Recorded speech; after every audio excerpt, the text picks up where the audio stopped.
pantalla? No, señor, no se ve. ¿Están viendo la pantalla? No, doctor, no se ve la pantalla. No, doctor.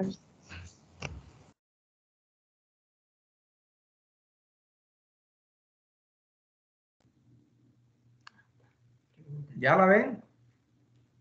Sí, doctor, ahora sí. Bueno, muy bien. ¿Estudiaron lo de páncreas? Por favor, anatomía, fisiología. Bien,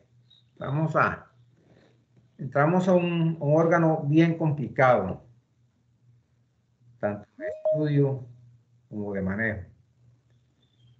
Bien.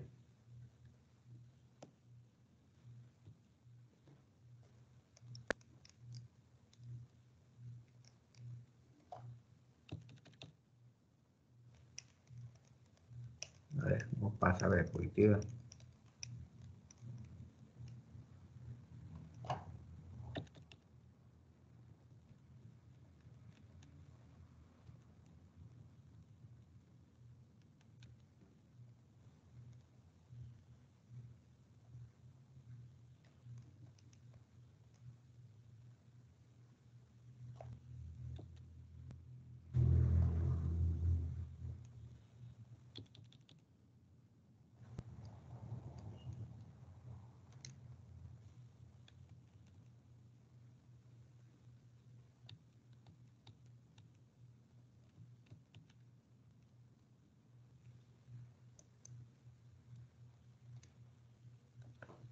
Bien.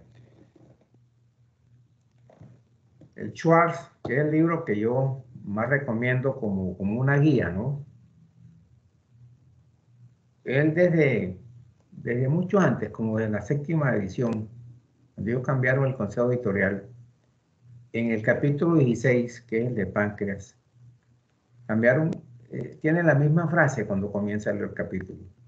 Esta vez, ya en el 11ª edición, cambiaron la palabra inexorable por implacable, porque inexorable de pronto era mal traducido. Entonces, ellos comienzan el páncreas así. Páncreas es quizás el órgano más implacable del organismo humano, que conduce a la mayoría de los cirujanos a evitarlo, incluso palparlo solo cuando es estrictamente necesario. Entonces, es un órgano que siempre los cirujanos hemos evitado meternos con él. Cualquier manipulación puede llevar a una pancreatitis innecesaria. Entonces, es un órgano que, como le digo, el Schwartz comienza su capítulo con esta frase. Bien, recordar que es un órgano retroperitoneal. Está situado en una posición oblicua. Es oblicua, es plano, irregular. Eso es como una lengua extendida transversalmente sobre la primera y segunda vértebra lumbar. El peso aproximado más o menos son 80 gramos. El diámetro es bastante constante, 16 a 20 centímetros, una altura de 5 centímetros y un espesor de 3 centímetros. El espesor no es mucho tampoco. Bien, esta frasecita que está abajo la tengo hace como 25 años ahí. No ha cambiado. Es un órgano difícil de probar, tanto clínicamente como por laboratorio. Esta gráfica es tomada de la anatomía de Testin. De los grandes libros de anatomía que han existido, son 4 tomos muy densamente descriptivos. Entonces, acá hemos levantado el estómago, lo que se ve en el fondo de la trascayola de piplones, y abajo atrás el páncreas. Y se ve la arteria esplénica. Esto es en cadáver, por supuesto. Bien. La irrigación es muy abundante. Viene las pancreáticas renales, la hepática, y el cuerpo y la cola están nutridos por la arteria esplénica. Linfáticos muy abundantes también. Lo de la cabeza terminan a lo largo de la segunda y primera porción del duodeno, y lo del cuerpo y la cola terminan en el epiplón gas pancreático esplénico. Penetración también muy numerosa. Entonces viene el plexo celíaco, plexo solar, se los mostraré cuando veamos suprarrenales, y el plexo mesentérico superior. Bien, ahí tenemos la irrigación. Ahí está la aorta, la arteria coronaria estomática, Después sigue en su grosor la arteria hepática, queda un ramo, ¿cierto? Que es la arteria gastrorenal, la coronaria tomática, que es toda el estómago, y la esplénica. Bien, seguimos. Acá se ha seccionado el epiplón, el meso, el colon transverso. Entonces ven ese órgano totalmente retroperitoneal. Se ha seccionado el estómago, el duodeno, el ángulo de Trace, un poquito por debajo, está el ilium, el yeyuno, perdón. Y si ven esa estricta, digamos, correlación entre varios órganos, ¿no? Es muy difícil que una herida por arma cortopunzante en esa zona o por arma de fuego no comprometa, pues, estructuras pancreáticas. Ahí está también el testículo, los ganglios, lo veremos más a fondo en la cáncer pancreático, ¿cierto? Muy numeroso. Acá tenemos una sección donde vemos el conducto principal, que es el Wilson, y un conducto accesorio que no está en todos los pacientes, Santorini, y en el duodeno, pues, segunda porción, que es la papila mayor. Bien. Tomada de Schwarz, esta gráfica, ahí vemos que el colédoco, en su gran porcentaje, se une al conducto pancreático unos milímetros antes, unos centímetros antes del desemboco del duodeno, forma un conducto común, pero muchas veces ambos conductos desembocan al duodeno por separado, eso muy rara vez, por supuesto. A veces esta unión se hace muy cerca también del duodeno. Entonces, la papila mayor, ¿cierto? Con sus esfínteres, ¿cierto? Entonces hay un esfínter de la papila, también como un esfínter del colédoco, con un esfínter del conducto pancreático. Recordar que la unidad funcional es el acino y la parte endocrina, los islotes del ángel.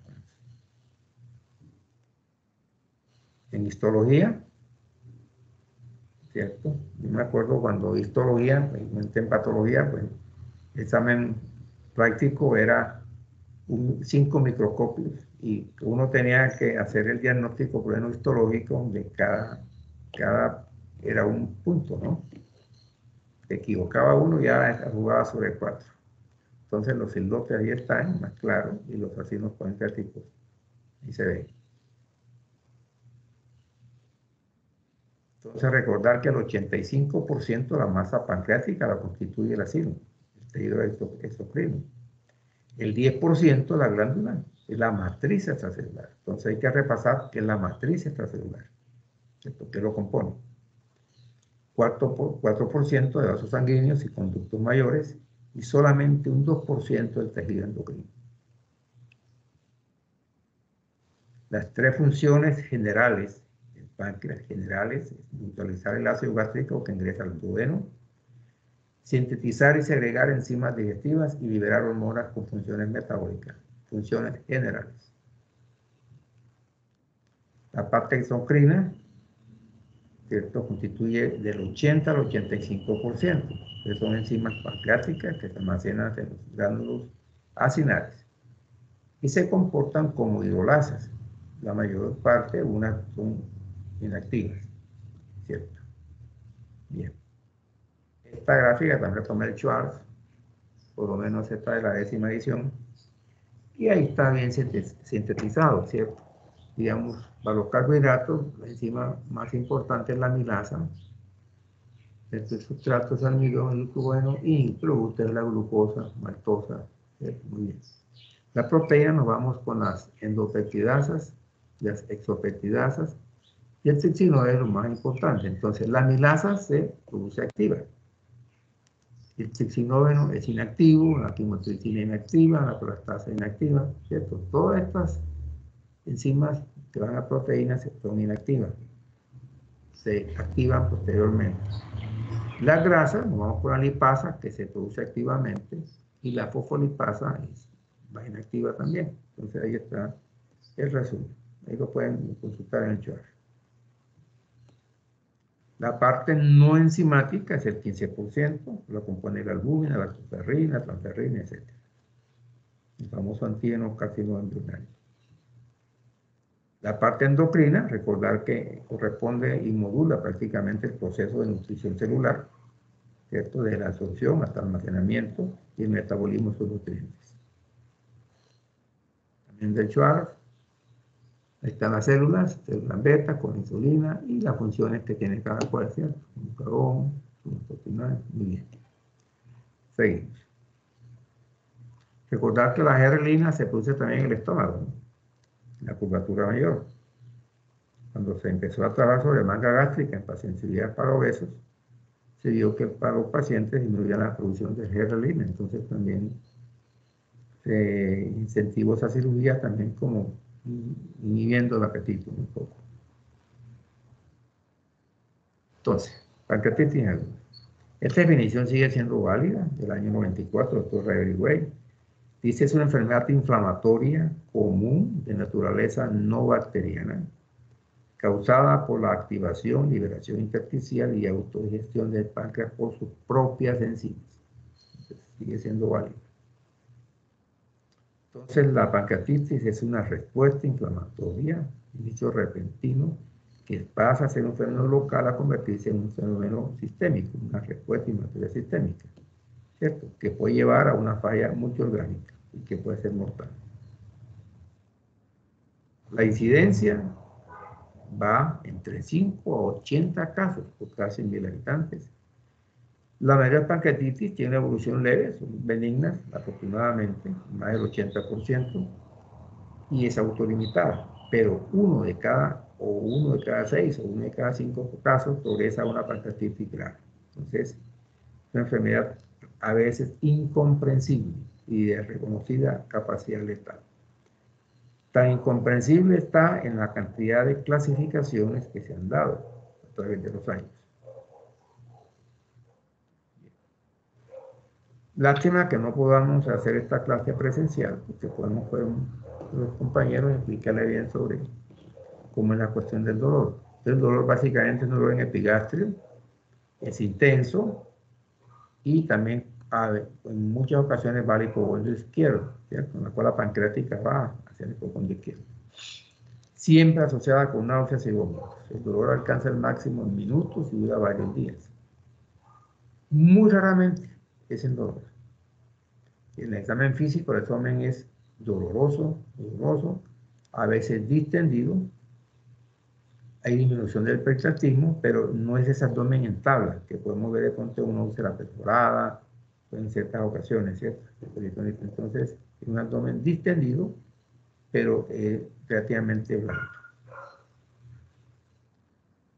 Como la cola está por ahí cerca del diafragma izquierdo, pues a veces se presentan signos pulmonares, como atelectasia y derrame pleural izquierdo, ¿cierto? Entonces, rara vez, pancreatitis grave, puede verse necrosis hemorrágica, grasa, ¿cierto? Y nos da estos signos, que son signos de gravedad muy grande, de Gray Turner, que en los flancos, que es sangrado, y la parte periumbilical, el signo de Colin. Entonces, es casos muy graves, tampoco vamos a verla con tanta frecuencia.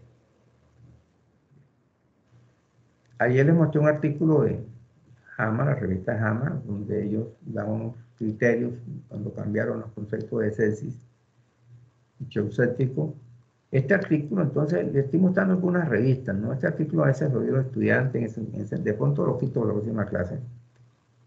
The Lancet, una revista muy prestigiosa a nivel mundial. Entonces, son artículos que hay que buscar para estudiar y para presentar muchas veces, en el caso de nosotros cirujanos. Entonces, en este artículo del año 2015, ellos analizan, te lo haré pronto al grupo que traen conmigo en rotación. Entonces analizan bien las causas y hablan mucho de la pancreatitis aguda. Fue un buen artículo, excelente en ese momento. Bien. Entonces, simplemente quiero recordarles la biografía de esta revista importante. Esta revista, lógicamente, habla muy extensamente sobre la causa de obstrucción, cómo es la fisiopatología de la obstrucción, conducto pancreático, cómo se van ahí exocitosis de los lacrimógenos y cómo es la patología también del alcohol, ¿cierto? Que son las dos causas más importantes, los cálculos y la del alcohol. Bien. Cualquier factor etiológico, ¿cierto?, que nos produzca un daño de células acinal pancreática, nos activa la tripsina. Y esta tripsina es la que va a desencadenar una cascada de eventos, ¿cierto?, que de acuerdo a las enzimas que van predominando, lógicamente van haciendo su efecto, ¿cierto? La quimotripsina, pues la edema y daño vascular. La lactasa, daño vascular, etc. Lipasa, necrofibrasa. Muy bien. Eso todavía no se ha comprendido exactamente por qué ocurren estos eventos. Recordar al doctor Reginald Fix, el famoso patólogo que nos describió la apendicitis en el año 86, en el 89 también por primera vez habló de estos casos de pancreatitis y define ese entonces como hemorrágica, supurativa y gangrenosa. En ese entonces lo definió así.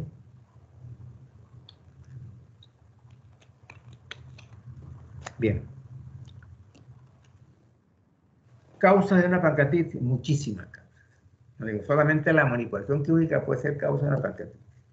Entonces, tóxicos, el alcohol etílico, que es el que toma los fines de semana, el alcohol metílico, seguramente el alcohol de madera, es mortal el alcohol metílico, y a veces falsifican las bebidas con este alcohol, entonces muerte cerebral, insecticidas, órganos corporados, muy utilizados en nuestro medio, ¿cierto? Muy bien.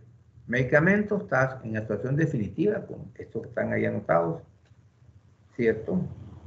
Tetracyclinas, tiazinas, etcétera, y tiene también una asociación probable con la acetaminofén, la acetaclínica, antiinflamatorios no esteroideos, etcétera. Muy bien, muchísimo. Bien. De origen obstructivo, el Ascaris lumbricoides en Colombia se ve. Cálculos biliares es la más frecuente, divertículos duodenales, periampulares, muy bien. Pancreatitis secundaria de trauma. Recordar que las famosas CEPRE pues muchas veces nos van llevando a una pancreatitis. Traumatismo cerrado del abdomen, ¿cierto? Todo, cualquier procedimiento quirúrgico que puede pronto hacer trauma pancreático. Bien. Metabólicas, hiperlipoproteinemia. Montería varios casos de esto. No es raro tampoco. Causas infecciosas de tipo viral, ¿cierto? Micoplasmas, etc. Alteración de la circulación pancreática, las púrpuras trombocitopénicas, trombóticas, embos, necrotizantes, etc. Y otras causas, la hipotermia, por acá muy rara vez, la enfermedad de Crohn, etc. Bien. Bien, la clasificación. Entonces, yo le decía que una enfermedad bastante difícil de comprender. Muchas clasificaciones. Por allá en el año 60 y pico hubo la primera clasificación en Marsella, una ciudad del Mediterráneo francesa. Unos años más tarde volvieron a hacer esta nueva clasificación en Marsella. Posteriormente, en vista que esto no era muy aceptado, en 1992 en la ciudad de Atlanta se dieron un grupo de 40 especialistas en cuestiones de páncreas, de cirujanos, patólogos, y se definió la clasificación de Atlanta de 1992, que fue la oficial, pero siempre no fue muy bien aceptada en algunos países. Los cirujanos a veces utilizamos la clasificación que es la alemana. Y en el año 2012, ¿no? Que fue publicado en esta revista de radiología, ya se reunieron más de 12 sociedades científicas, ¿no? 12 sociedades dedicadas al páncreas. Y dio la clasificación de Atlanta 2012. Esta relación actualmente vigente es la más aceptada a nivel mundial. También existen otras clasificaciones que de pronto algunos países siguen, pero esta a nivel mundial es la más aceptada. Y se llegó a un consenso bastante, digamos, aceptado. Pero lógicamente esto en algunos años va a ser también reformado. Entonces, Atlanta dice que para el diagnóstico se requieren 3 criterios. Pero de 3 criterios, con 2 que tengas es suficiente para el diagnóstico. Primero, un dolor abdominal, que sea epigástrico, que sea severo, inicio agudo y usualmente irradiado a la espalda. ¿A la espalda por qué? Porque el órgano es retroperitoneal. Y flanco izquierdo. La intensidad y localización del dolor no se relaciona con la severidad. Es muy importante. Eso es de acuerdo al paciente. Entonces, un punto es el dolor abdominal. Otro punto, nivel de lipasa o amilasa al menos 3 veces por encima del límite máximo. Y un tercer punto, hallazgos radiológicos de pancreatitis aguda en una tomografía o en una ecografía. También por resonancia magnética, pero eso es menos lejano. Entonces, si usted tiene 2 criterios de estos, y usted puede hacer un diagnóstico de pancreatitis aguda en Atlanta. Y recuerdan que la enfermedad se inicia cuando comienza el dolor, cuando el paciente va a consultar, cuando comienza el dolor. Es importante tenerlo en cuenta. Bien. La definen en 2 tipos. Una intersticial, que ocurre en la mayoría de los pacientes por aumento difuso del tamaño del páncreas debido a la inflamación.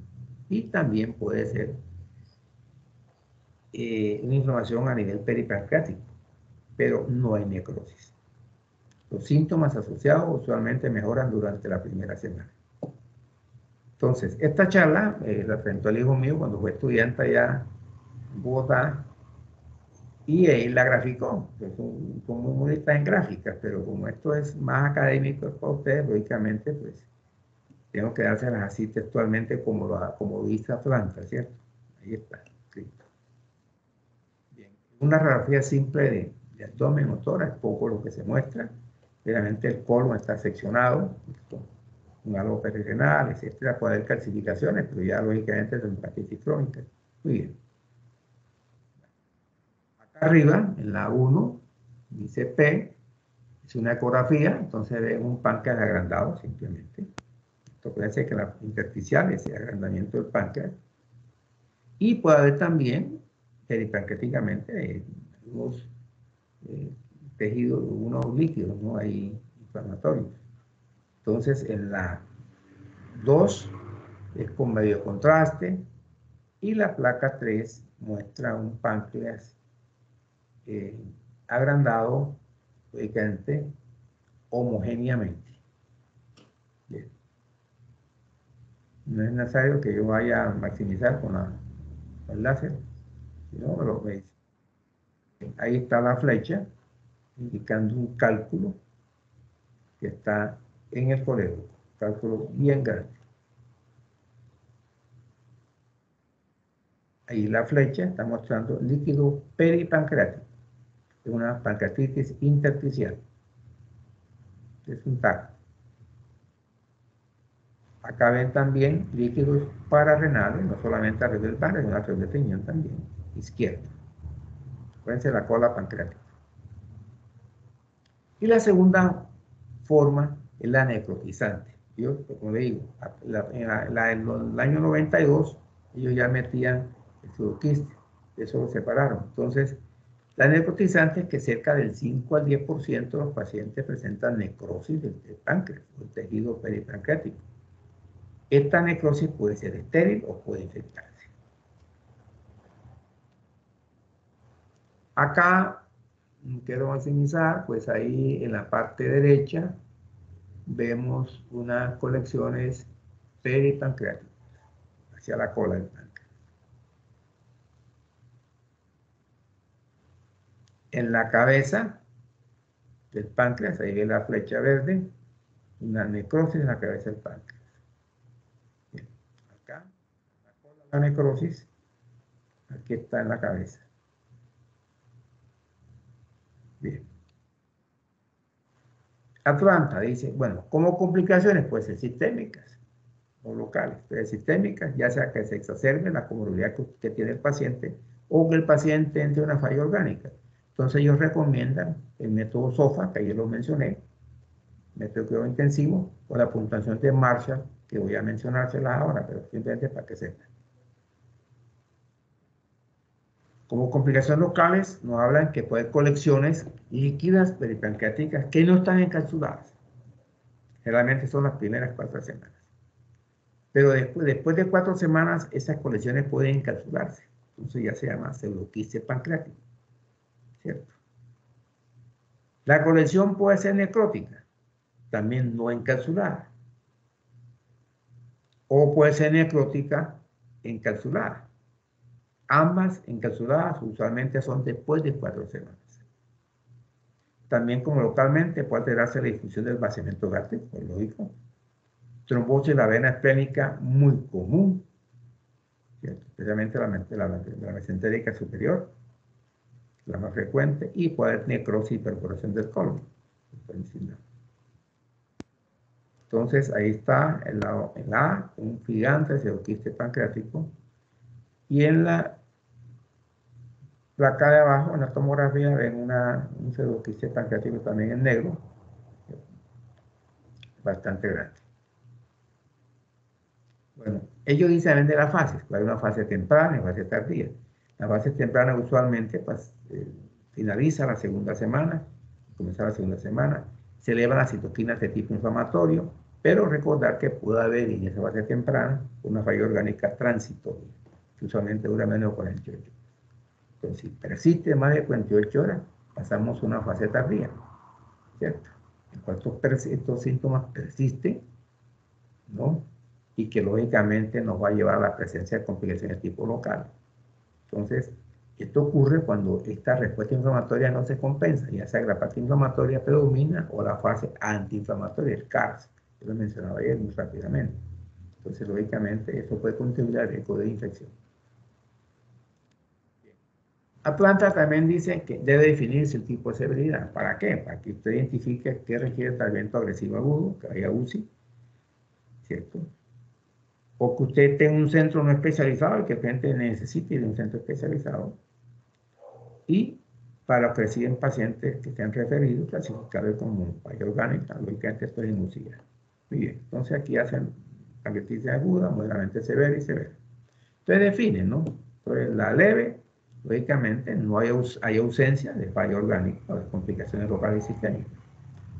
Moderadamente severa, dice que hay una falla, puede ser transitoria, esto es menos de 48 horas, acuérdense de eso, o complicaciones locales, ¿cierto? En ausencia de falla orgánica persistente. Y aguda severa es porque persiste la falla orgánica y realmente hay una o varias complicaciones tipo local. Estas pancreatitis deben evaluarse muy periódicamente, iniciar el primer día cada 6 horas, cada 8 horas, ¿cierto? Y generalmente a las 24 horas estamos pidiendo un TAC, a las 48 horas usualmente lo normal, ¿cierto? Y por 7 días tenemos que hacer haciendo una evaluación muy precisa, que usualmente acuérdense que hasta 7 8 días dura la fase inflamatoria sencilla. Y en fase tardía, lógicamente, ya hay complicaciones de tipo local y lógicamente deben estar muy pendientes de que el paciente vaya a UCI. Ya en Colombia, en 2009, el Ministerio de Salud nos hablaba que el 80% son de tipo biliar, 9% de etiología alcohólica. La tipo biliar en el mundo, pues en Europa antes era alcohólica, ahora ya la tipo biliar es la más persistente en el mundo, la que tiene el mayor punto de porcentaje, ¿no? 9% alcohólica en Colombia, 5% causadas por trauma, 4% por hipercalcemia y 1.3 por ascaria. Qué cantidad de pancreatitis, demasiado. Ya 1.3, pero por lombrices es bastante. Y un 0.6% tienen diferentes etiologías. Bueno, la leucocitosis va entre 10.000 y 25.000. Parece que en la apendicitis máximo 18.000. Acuérdense que la amilasa y la lipasa se elevan, pero si no tenemos 3 veces el valor, pues no nos sirve como marcador de pancreatitis. La proteína C reactiva lógicamente se eleva. Ahora hablaremos de eso. El hematocrito es un factor importante también de riesgo de necrosis pancreática. La urea hay que tener muy en cuenta también cuando es un factor predictor independiente de mortalidad. La procalcitonina como prueba sensible de protección de infección pancreática es útil. Y en ausencia de cálculos biliares o de antecedentes importantes de consumo de alcohol, deben medirse los niveles séricos de triglicéridos y calcio. Bien.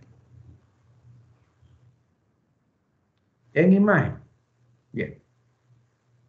Esta secuencia, pues, no es nada especial, pero la tomé ahora como la Asociación Mundial de Sensibilidad de Urgencias tiene la modalidad de reunirse cada 2 años y revisar toda la bibliografía, ¿cierto? Y empiezan a hacer unas conclusiones. Entonces, pues ya el 2020, que fue la última que se hizo sobre páncreas, dice que la ecografía es la primera, lo que uno hace, por supuesto, ¿no? Para determinar la etiología. Se hace uno primero una ecografía. Posteriormente, cuando existen dudas, la tomografía computarizada. Pero si no existen dudas, te tomamos a las 48 horas o 72 horas se hace la tomografía. Para uno realmente ver cómo va evolucionando eso y si hay tipo de necrosis. ¿Cierto? Si hay problemas, digamos, con medio contraste o estas cosas, pues lógicamente hacer una resonancia magnética. Bien. Entonces, cuando hay en sospecha de cálculo, la colaniopancreatografía o resonancia magnética, acá en Montería tenemos buenos resonadores de 1.5 Tesla, nos dan muy buena imagen para eso. También la ecografía endoscópica. El problema de eso es que es operador dependiente, pero lógicamente para cálculos puede ayudarnos mucho. Diagnóstico diferencial, pues hay muchos. Lógicamente todo lo que curse con una hiperamilasemia, ¿no? Todo lo que curse con una hiperamilasemia. Entonces, la perforación de víscera hueca, la colangitis, colecistitis aguda, la obstrucción intestinal, la isquemia por infarto mesentérico, con alguna frecuencia, cólicos renales, infarto de miocardio, o con eso, aneurisma disecante de la aorta, neumonías y cetoacidosis diabética. No ya ni sospecha eso. Bueno, hay criterios para evaluar la severidad como factor de predicción, ¿cierto? Como es una respuesta inmunitaria sistémica, pues necesitamos saber cómo puede predecirse esto, cómo puede evolucionar esto. Entonces, el primer criterio que se dio fue en el año 1974 fue este cirujano, doctor Ransom, ya murió, una leucemia. Un cirujano muy importante en la ciudad de Nueva York. Entonces, en el año 74 publicó sus criterios, que en forma original fueron gigantes, y luego lo modificó para la pancreatitis de tipo biliar. Entonces, hablaba de la edad, de 55 años, o más de 55 años, perdón, más de 70, etcétera. Ahí va, leucocitosis, hiperglucosa, enzimas, etcétera. A las 48 horas vuelve a hacer una nueva evaluación. El problema es que hay que hacer evaluación a las 48 horas y da unos criterios, ¿cierto? 2 más criterios, o menos criterios, un cuadro leve, peso más signos, o más de 7 muestras del 100%. El problema es que es una sensación intermedia y son estáticos. Posteriormente, la Universidad de Glasgow de los criterios de INRI, Glasgow en Escocia, ¿no? Entonces, ellos no hacen al ingreso, no las 48 horas hacen un solo evaluación, edad mayor de 55 años, recuento de leucocitos, glicemia, ¿cierto? Método greico, elástica, muy bien, ahí está. Esos son criterios, los criterios. Entonces, como análisis de Ransom, obviamente quitan secuestro de líquidos, de bases, incluye la albúmina, y lógicamente con un reactivo positivo hasta el 66%. Bien, ellos también hacen unas evaluaciones para tipo biliar, cuando a veces no hay posibilidades de hacer una resonancia o una ecografía, cualquier cosa, o que la ecografía no dé ningún resultado. Entonces, dan estos criterios, mayor de 55 años, etcétera, etcétera. Y estadística, ¿cierto? Probabilidades. Si hay 5 criterios, un 100%. Apache. Es que esto es de medicina interna, ¿no? Entonces, no sé si es medicina interna. Entonces, ¿qué Apache son criterios de UCI? Apache son siglas, ¿no? Eso no significa que es homocidio, ¿no? Siglas del inglés. Fisiología aguda, edad, evaluación de la enfermedad crónica. Este médico, doctor William Laus, es un médico intensivista, ¿cierto? Todavía está activo, y publicó sus criterios, Apache 1, luego un Apache 2. El Apache es bastante complejo. Entonces acá vemos una tabla y evalúan 3 criterios. Entonces, Uno, las variables fisiológicas. Entonces, en el centro hay una parte donde habla de rango elevado y rango bajo, ¿cierto? Entonces, temperatura, hipertermia, hipotermia. Así va. Otro punto es la edad. Da una puntuación de edad. Entonces, ¿cierto? Da por puntos. ¿Cierto? Si el paciente tiene hasta 64 años, tantos puntos, etc. Muy bien. Y el otro punto que ellos analizan también es la comorbilidad que tiene. Si el paciente tiene cirrosis, si tiene un EPOC, etc. Entonces, eso va dando un puntaje que fue muy utilizado. Pero ya lo utiliza más el criterio SOFA. Pero este es un criterio bastante manejado a nivel mundial. Baltasar. Este es un radiólogo. Él es rumano, pero se formó en Nueva York. Y él creo que todavía es profesor de mérito, ahí creo que vive todavía. Entonces, don Baltasar, él asociado con Ransom, pues lógicamente metió unos conceptos. Ya apareció el TAC, el tomógrafo en ese entonces ya empezaron a hacer evaluaciones y hace dos puntos de evaluaciones, ¿no? Primero, si hay colecciones agudas, ¿cierto? Entonces, si hay más de una colección, si el páncreas normal es A, ¿cierto?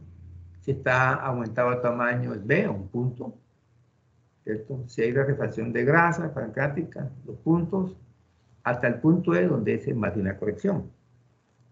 Se va a la parte dinámica, entonces si hay una necrosis del 30-50%, 4 puntos. Entonces va sumando los dos puntajes, ¿no? Entonces, ¿cierto? Leve de 0 a 3 puntos, aguda de 4 a 6 puntos y necrótica bastante grave de 7 a 10 puntos. Ando rápido porque esto es bastante complejo.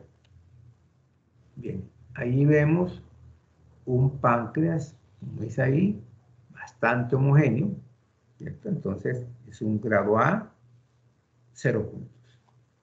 Bien.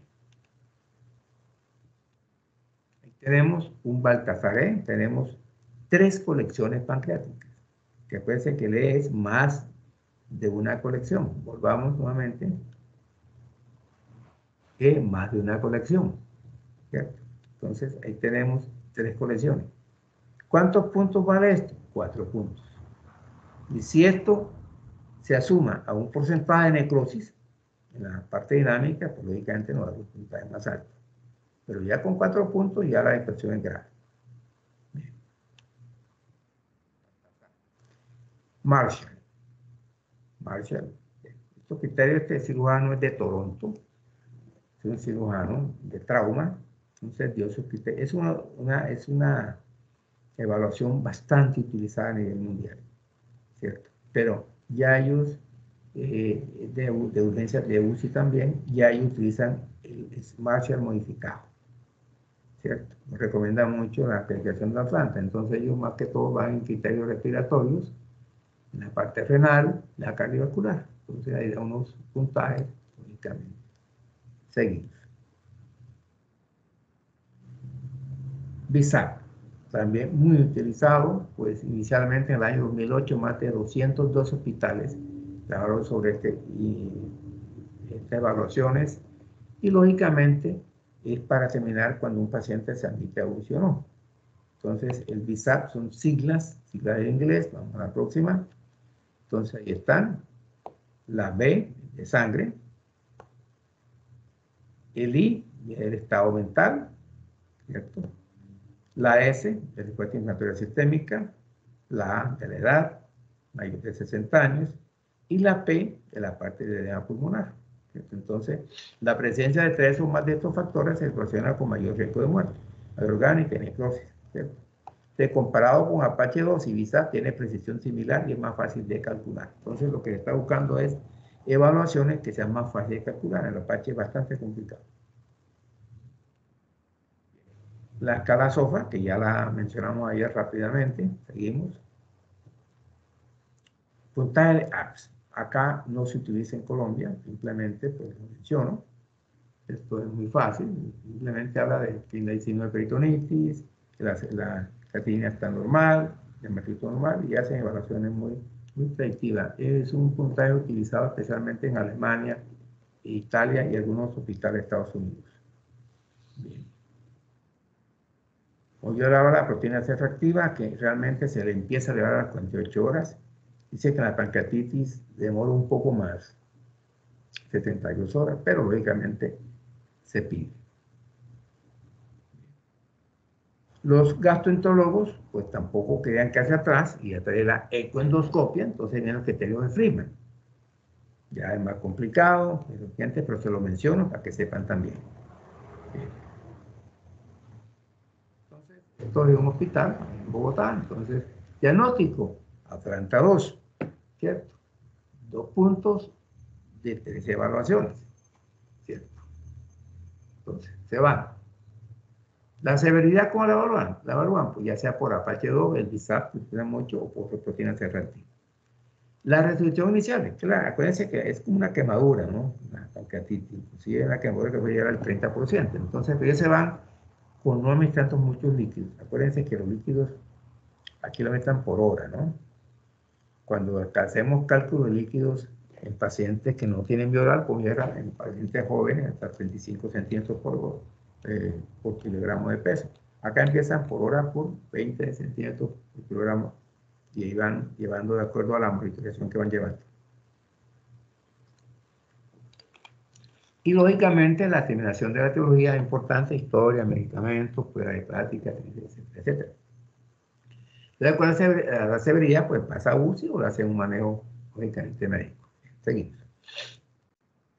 Entonces, es una cronología, esto es tomado de un libro, Tratado de Pancreatología, la Sociedad Colombiana de Gastroenterología, del 2015. Ese libro no entró en circulación, no está a la venta, solamente para los asociados.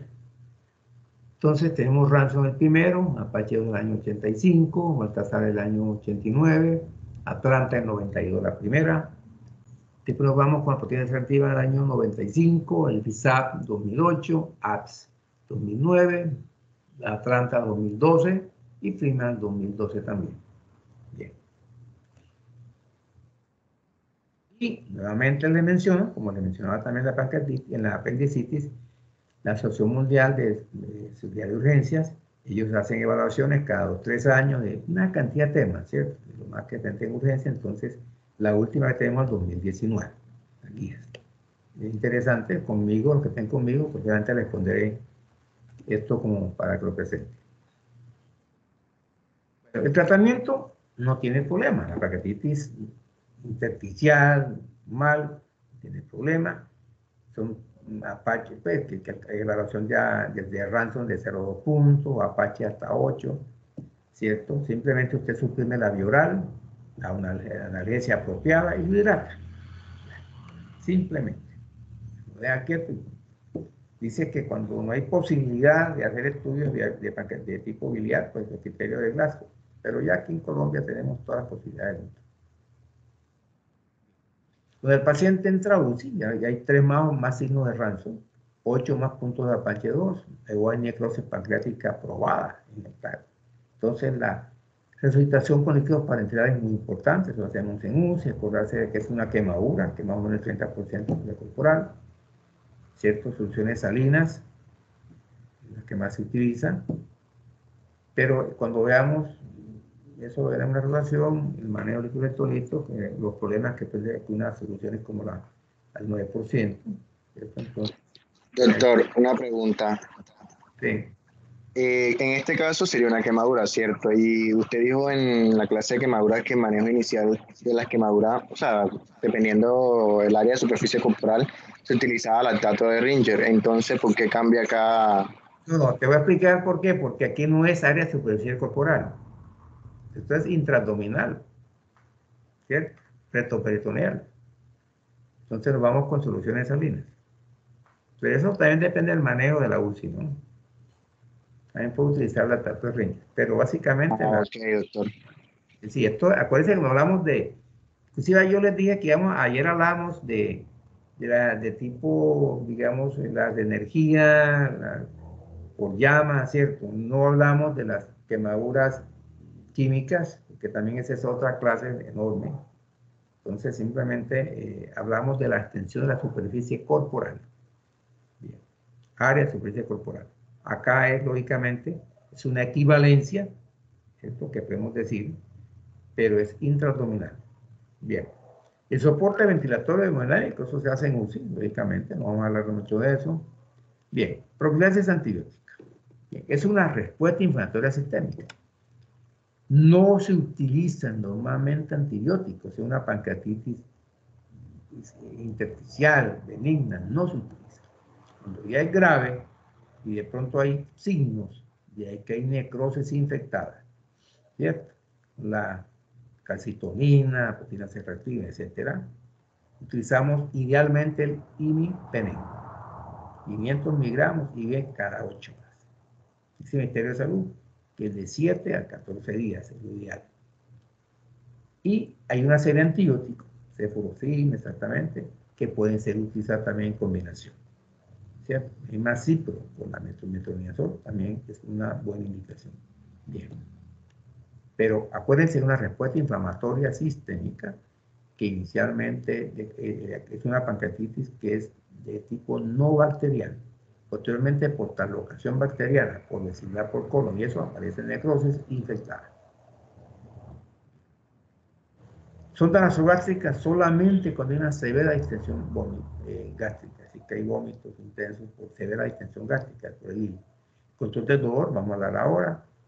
La evolución enteral es lo más indicado, o parenteral, lógicamente, y el tratamiento de las complicaciones metabólicas. Manejo del dolor. Es importante porque a veces tenemos algunos puntos de controversia con algunos textos, ¿no? Bien, entonces esta parte es clave, el inicio de la terapia analgésica. Dice, primer punto, dolor como leve, acetaminofén IV, 10 a 15 miligramos por kilo cada 8 horas. Los AINES deben utilizarse con precaución y en ciclos cortos. ¿Por qué? Porque hay posibilidad de alteraciones cardíacas y gastrointestinales, inclusive renales. Dolor moderado, acetaminofén más AINES parenterales y puede asociarse con un opioide de baja potencia como el tramadol. Recuerden que el tramadol no potencializa la náuseas y el vómito, que de por sí la pancreatitis lo da. Entonces eso hay que diluirlo muy bien y pasarlo muy lentamente. Tramadol, 1 miligramos por kilogramo dosis cada 6 horas. Bien. Intensidad severa, acetaminofén más AINES, más asociaciones con opioides tipo morfina e hidromorfina. La morfina, acuérdense que puede producir también una contracción del esfínter del ojo y otra cosa de esas, pero en caso de dolor hay que preferirla. Si existe falla hepática o renal, la evacuación de fentanil es una opción adecuada. Libro de Pancreatología, Asociación Colombiana de Gastroenterología 2015. Dice el Ministerio de Salud, dice, utilice meperidina en dosis de 50 a 100 miligramos cada 6 horas o interconsulta con la clínica del dolor. Recordar que así como hay en estos hospitales, clínicas muy organizadas a nivel nacional, hay clínicas de heridas para manejo de las heridas y las ostomías, ¿cierto? Clínica del dolor, entonces son las personas que van a indicarle cómo van a utilizar la analgesia. Entonces son a veces anestesiólogos que están especializados en clínica del dolor. También otra área, es la parte que maneja los antibióticos. Entonces, fíjense que esto va, lógicamente, se va encauzando, lógicamente. Entonces, yo dice Ministerio, hombre, si la meperidina no le funciona, pues haga interconsulta con la clínica del dolor, para ver si le ponemos fentanil o cualquier otra cosa que puedan de pronto mejorar el estado del paciente. Bien. Esta diapositiva, pues, interesante, pues, va a pasar de cirugía, la pancreatitis no es quirúrgica. Entonces ahí están los fantasmas esperando los casos tal de que suceda un desenlace fatal. Entonces el tratamiento quirúrgico es aceptado ¿cuándo? Porque el diagnóstico es incierto, que usted tenga un abdomen distendido, muy doloroso, que usted no dé con el diagnóstico. Operar, pues ya hoy día es poco probable, pero puede suceder. Pancreatitis biliar tipo persistente. Necrosis pancreática infectada. Acceso pancreático, que hay que drenarlo siempre, o seduquitis agudo, que eso lo hacemos por 2 días, por vía endoscopia o por vía laparoscopia. Controvertidas, necrosis pancreática estéril, más del 50%, necrosis estable, pero persistente, deterioro clínico y presencia de falla multiorgánica. Cuestiones controvertidas. Bien. ¿Qué dice la Asociación Mundial de Urgencia en Cirugía con la CEPRE? Dice que no está indicada la CEPRE de rutina con pancreatitis aguda por cálculos biliares. Porque en una época decían, listo, cálculos biliares, va la CEPRE. No. ¿Cuándo está indicada? Cuando vemos pacientes con pancreatitis aguda por cálculos biliares y colangitis asociadas. Cálculos más colangitis. Bien. También está indicada la CEPRE. Cálculos biliares con obstrucción del colédoco. En este momento no se puede recomendar la CEPRE en pacientes con pancreatitis aguda. Claro.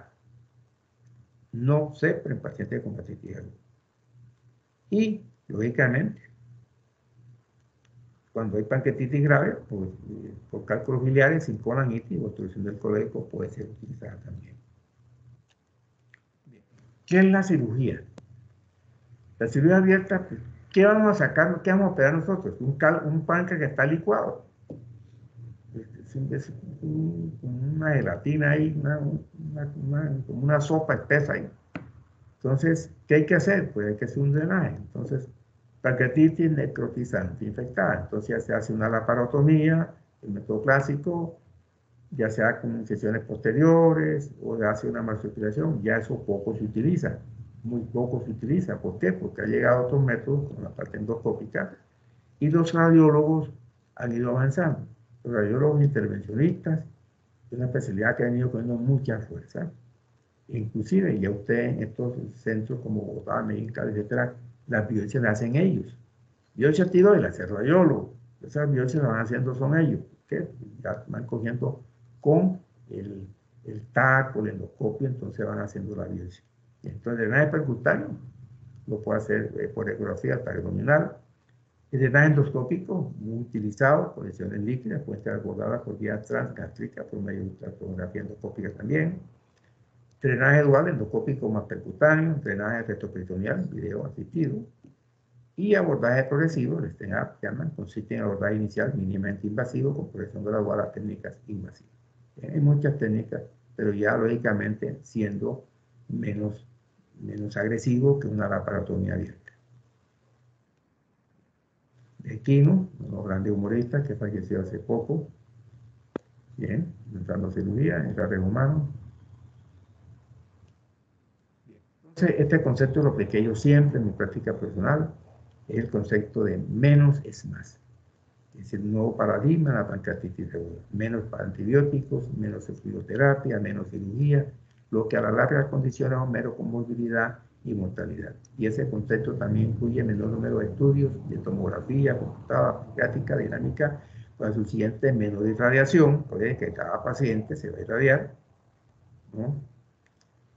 Y menor consumo de los recursos materiales. La radiación es importante tener en cuenta. Hay una serie, hace poco, lo vio, de la catástrofe de Chernobyl allá en Rusia. Y cuando sucedió eso decían, listo, una placa de tórax, toda la irradiación que tiene un paciente es una placa de tórax. ¿Cierto? Y de ahí viene también el cáncer de tiroides, el papilar. Eso hay una cantidad de cosas que hay que tener muy en cuenta en este exceso de estudios a veces que dan irradiación. Bien, entonces yo apliqué siempre esto y eso me sirvió mucho. La gente de tanta pancreatitis que maneja, afortunadamente, pues tuve muy pocas complicaciones, afortunadamente. Menos es más. Bueno. La pancreatitis aguda ha sido realmente un motivo de mucha controversia. La crónica es mucho más, mucho más. Bien complicada ese concepto. Afortunadamente, hoy con la econdoscopia ya tenemos conceptos un poco más claros. Entonces, ¿qué se define con pancreatitis crónica? Proceso inflamatorio del páncreas en el cual el parenquima de la glándula es alterado y reemplazado por tejido fibroso, lo que resulta en cambios permanentes a nivel del ducto, y el parenquima lleva a disfunción endocrina y exocrina. ¿Cuál es la característica principal? El dolor. Como el cáncer pancreático, el dolor es un punto muy importante. Entonces, en los pacientes se presenta. Recordar que la pancreatitis avanzada es más fácil de identificar que una leve o moderada. Entonces, lo ideal es que uno logre hacer diagnóstico en pancreatitis leve o moderada. donde el diagnóstico se convierte en un verdadero desafío.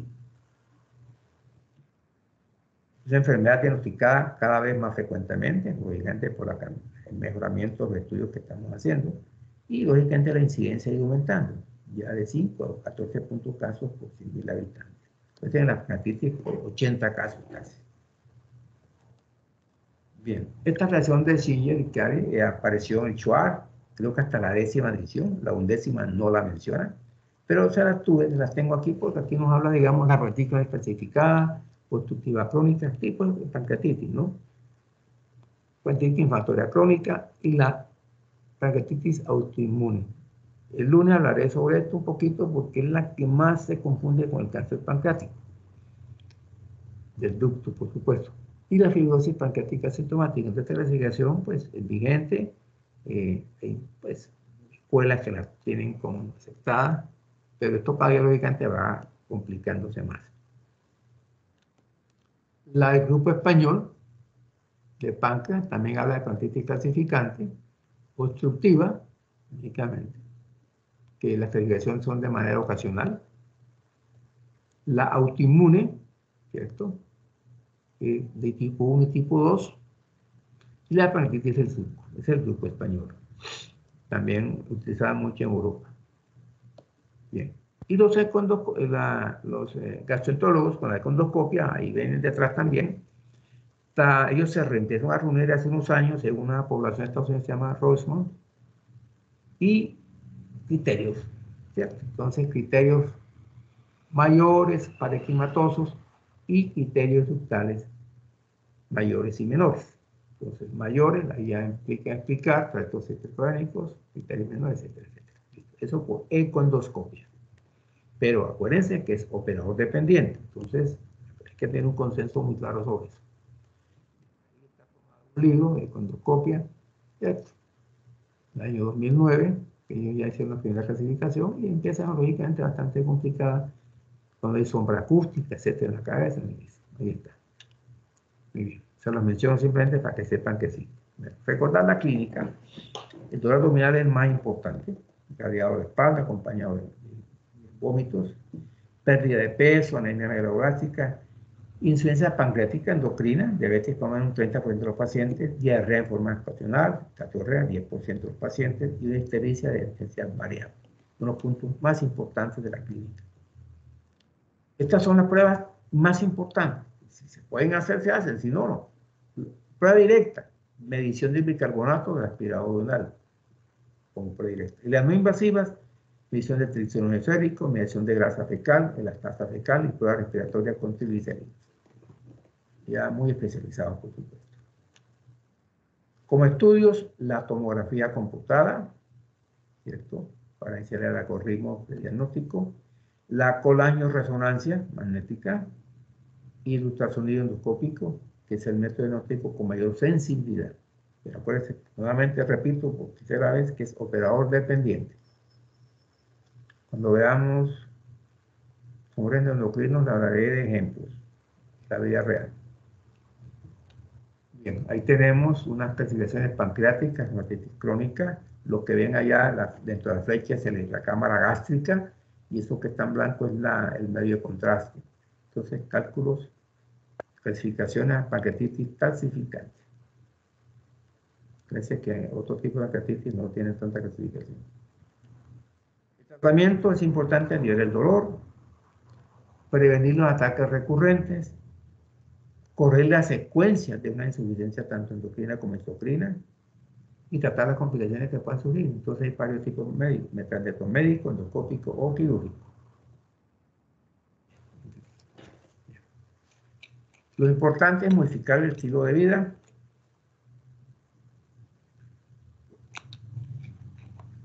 suspendiendo el consumo del alcohol y el cigarrillo. Manejo del dolor y manejo de la insuficiencia pancreática exocrina. Entonces hay que hacerle un tratamiento médico para eso y evitar la malnutrición, y la sarcopenia y osteoporosis y aumento de riesgo cardiovascular. Y luego el manejo de la insuficiencia endocrina, diabetes de tipo 13. A estudiar qué es eso. Es compleja. El medicamento de primera elección, muy preferido por internet, la metformina. encanta a los internistas ese medicamento. Bien. El endoscópico, cuando hay cálculos que obstruyen el conducto pancreático, que hay estenosis biliares y pancreáticas benignas, drenaje pseudoquístico pancreático y bloqueo del plexo celíaco. Voy a ver si le incluyo hay una gráfica de Schwartz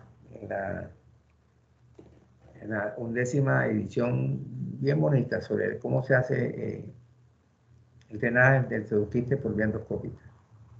Bien. Y hay varias técnicas quirúrgicas. Si usted analiza un libro de cirugía, habrá más de 10, 12 técnicas quirúrgicas. Yo siempre aconsejo, esta fue la que he hecho en 2 o 3 ocasiones, que es la pancreatoileostomía terminateral de Bustow. Es una pancreatomía parcial y total cuando hay, lógicamente. Hay que hacerlo, la pancreatomía total se hace cuando tenemos una diabetes severa y hay que hacer ya una situación, lógicamente, con manejo del páncreas endocrino y endocrino y lógicamente hacer un tratamiento autólogo de los islotes pancreáticos. Esta es la cirugía que yo recomendé siempre. Imaginamos una rama, es decir, un segmento en Y del yeyuno, se mete dentro del páncreas para evitar alguna fístula de pronto de los pancreáticos. Claro, en este caso una meningitis crónica es más fácil, mucha fibrosis, es más fácil hacer la anastomosis, ¿cierto? Y el conducto pancreático se abre lateralmente, ¿cierto? Se abre lateralmente el conducto pancreático para que el drenaje se vaya haciendo al yeyuno. Y se saca el páncreas distal con el vaso, sale, ¿cierto? Es la que yo recomendé siempre y la que hice cuando pude hacerla. Bien. El dolor intratable, la indicación más común para la terapia econdoscópica. Entonces ahí mañana le mostraré unas diapositivas, del lunes, perdón, de cómo se hace eso y cómo vienen las agujas y se meten ya al plexo solar y lo van haciendo una ledolisis. Bien. También, pues, lógicamente, con manejo también dolor por vía oral. Por vía Aquí tenemos una tomografía, como hablamos la anterior, con una gran calcificación pancreática. Nuevamente la cámara gástrica, un eso blanco allá que se llama el método de contraste, líquido de contraste. Esta clase, cuando la hacemos presencial, yo hago también otras diapositivas y llamo a los alumnos allá y preguntamos y hacemos una clase dinámica ahí para que también participen, ¿cierto? Esta placa se la muestro y los pongo a leerla también. Bien, pero aquí no podemos hacer eso. Una colangiopatía endoscópica, gigante no sé mucho, pero gigante a la izquierda está el endoscopio. Seguimos. Una placa simple, esto son calcificaciones del páncreas, una placa de abdomen simple. El paciente con la bolsa de agua caliente, por el dolor intratable, fuerte. El famoso pseudoquiste pancreático. Estos pseudoquistes, ¿cómo se tratan? Drenándose al estómago. Si uno abre una ventana por vía abierta, voy a ponerle una diapositiva de la cirugía. Ya sea que una laparotomía, abra el estómago, abra la cara posterior del estómago, abra una ventanita y la suture, ¿cierto? Y quede una ventana abierta para que el pseudoquiste drene a la cavidad gástrica y pase al intestino. O por vía endoscópica, también se hace muy bien. Y ellos hacen esas ventanas perfectamente bien. Esta es una ventana hecha por vía endoscópica, ¿cierto? Muy bien, entonces el quiste drena al estómago y se va drenando permanentemente y se drena. Pero quiste es el más común, los quistes pancreáticos. Esta famosa imagen de un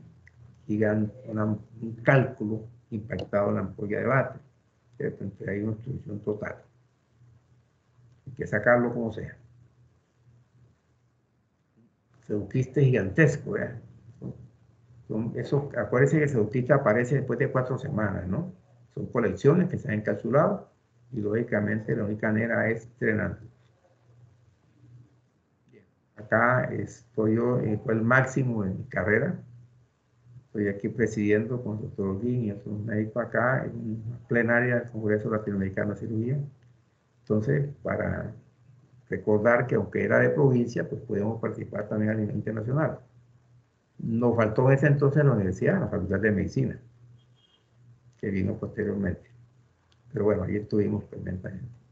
Bueno, finalizada la clase hoy, las 6:12. El lunes vamos con cáncer exocrino o neoplasias exocrinas del páncreas. Es la clase que yo puedo terminar un paso más allá. Porque lo que voy a decirle yo no van a encontrarlo casi en muy pocas biografías.